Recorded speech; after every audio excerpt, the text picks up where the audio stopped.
Hello, my name is Burke Hedges, author of the best-selling book, The Parable of the Pipeline.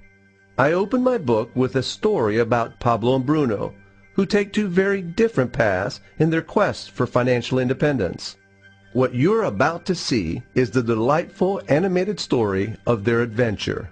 So, sit back, relax, and enjoy the life-changing lessons in The Parable of the Pipeline.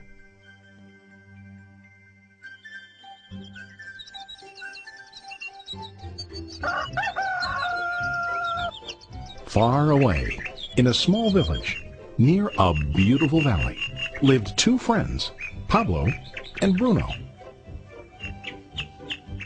They were both young and dreamed of a better life for themselves. They'd often discuss their dreams about how they would become the most successful men in the village. They weren't afraid of hard work, and they searched for opportunities to help realize their goals and achieve their dreams. One day, an opportunity presented itself.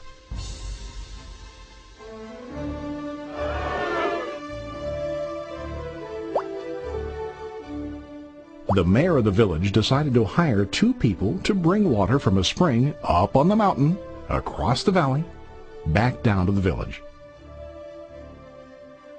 They were to be paid based on the amount of water delivered to the village. Bruno and Pablo enthusiastically got to work.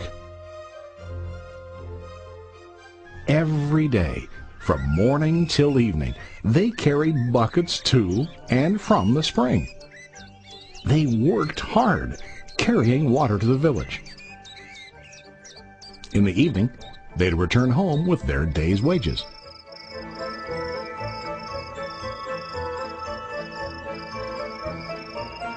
Bruno was satisfied with his work and the money he earned. He was sure that with this work he could achieve his dreams. Bruno thought that to increase his wages he could use bigger buckets to bring more water each trip.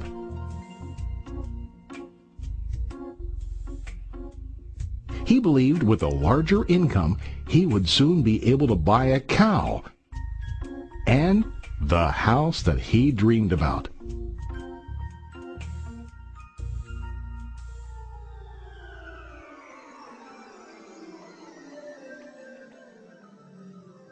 Now Pablo was not satisfied. At the end of the day, his back and hands ached, and he was exhausted. He was looking for an easier way to earn more. One day an idea occurred to Pablo. He imagined building a pipeline to deliver the water from the mountain spring to the village. With this pipeline, he could get more water to the village without carrying buckets back and forth from the spring to the village. Soon, he got very excited about his idea and began to plan. Pablo, of course, shared his idea with his friend Bruno and asked him to join with him to work on and help build the pipeline. Bruno thought the idea was crazy. All Bruno could think about was what his money could buy today and how to get it quicker. He felt that building a pipeline would slow him down and delay him in achieving his goals. Instead, Bruno got bigger buckets and went more often back and forth fetching water. He was sure that with this method he could make more money. Pablo decided to build the pipeline on his own. He understood that it would not be easy to build, and it would take time to complete the pipeline. Pablo knew that it could take several years to finish, but he set his mind on his goal. Every day he worked and carried water like before. But on weekends and during his spare time, he worked hard to dig in the rocky soil and build his pipeline. In the first month, there was little to show for his work.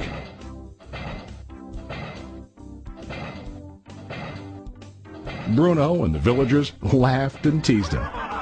They called him Pablo the Pipeline Man. During this time, Bruno's income doubled. He already bought a cow and a bigger house. His lifestyle changed. He now spent time after work in the bar, enjoying his hard-earned wages from delivering water.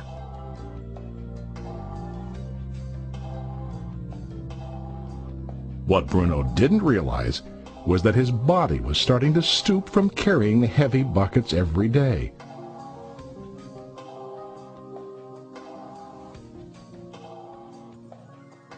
His face looked worn and his body tired. Soon, he began to carry less and less water due to the wear and tear on his body.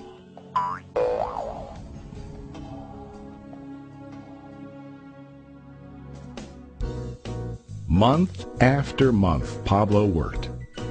Soon a year passed, and then a second year. Finally, Pablo finished his pipeline. He now used his pipeline to deliver water to the village instead of carrying buckets. Pablo was now earning more money than ever before. The water continued flowing to the village, while Pablo wasn't working. While he slept and ate, the water flowed. Pablo was happy and proud of his insight, persistence, and hard work. Now his income flowed as long as the water flowed through his pipeline.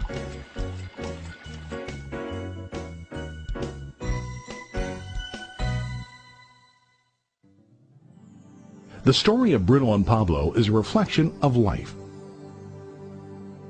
Their jobs symbolize what most people do to earn money. Bruno gets his money using buckets. He goes back and forth, carrying his buckets from the spring to the village in exchange for money. To increase his income, he either has to go more frequently to the spring or to use larger buckets. It's common in real life to increase our income by working harder.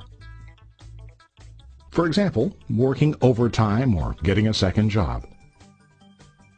We also increase the size of our buckets by accepting a higher paying position, which often includes spending more time on the job. Most of us exchange time for money like Bruno. We know that every person has only 24 hours in the day and that it's not possible to use all our time to work. The most difficult time comes when we can no longer exchange time for money due to age, health, or other reasons. Then, our income stops. Now let's review what Pablo did. Very wisely, Pablo did not exchange all of his time for a limited income, but he used some of his time to build a pipeline. He knew that the pipeline would bring ongoing income as long as the water flowed. An ongoing income that multiplied the time he worked each day. Pablo knew that someday, maybe because of age or health, he would no longer be able to exchange his available time for money. Pablo knew that if he could make his idea of a pipeline work, then he only has to do the hard work of building the pipeline. After the pipeline was completed, Pablo was able to monitor and maintain the flow of water to ensure that his income will continue. Pablo has shown us that to earn an income, we don't always have to directly exchange time for money. There really are better ways. How about you? Are you still like Bruno, who directly exchanges time for money? Or do you want to be like Pablo, building and maintaining a pipeline for ongoing income?